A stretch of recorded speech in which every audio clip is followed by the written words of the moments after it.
Video number one. Let's get right into it. So as an opening disclaimer, I've not had any hands-on time with the Switch at all. This is just what has been covered so far and kind of my first impressions on what I've seen.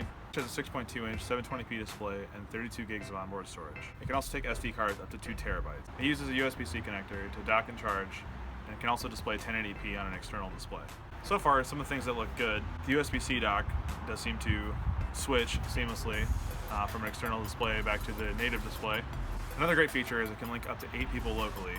If you're into them, first-party Nintendo IPs are always a big deal. So anything Mario-related, Zelda, that kind of stuff. The new Zelda and the prospect of Smash are pretty exciting. Some actual innovative technology in the Switch is the HD Rumble, which they kind of explained in a weird analogy with the ice cubes in a glass. But that kind of haptic feedback is definitely advanced.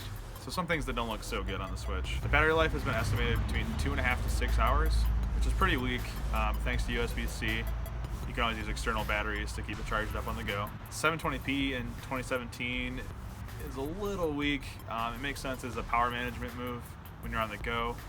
You're not driving as many pixels, so it makes sense to have a lower resolution display to kind of make up for the battery life there. All online chat and parties are done separately on an app to save screen real estate, which again makes sense, but can be kind of cumbersome to switch between 2 devices for that. So who's the Nintendo Switch for? I personally think it's for a younger crowd and anyone that's already really happy with their 3DS. If a parent buys their kid this console, they still have multiple demands at once, and it makes sense to cover more ground that way. I have to give Nintendo credit for doing something different with their console here. Even though they've said otherwise, I think it'll kind of cannibalize the 3DS a little bit, and that's a bold move. It also seems like the right move when they're not really fighting the same console battle that the PS4 and the Xbox One are. I guess I question the demand for portable gaming in people around my age.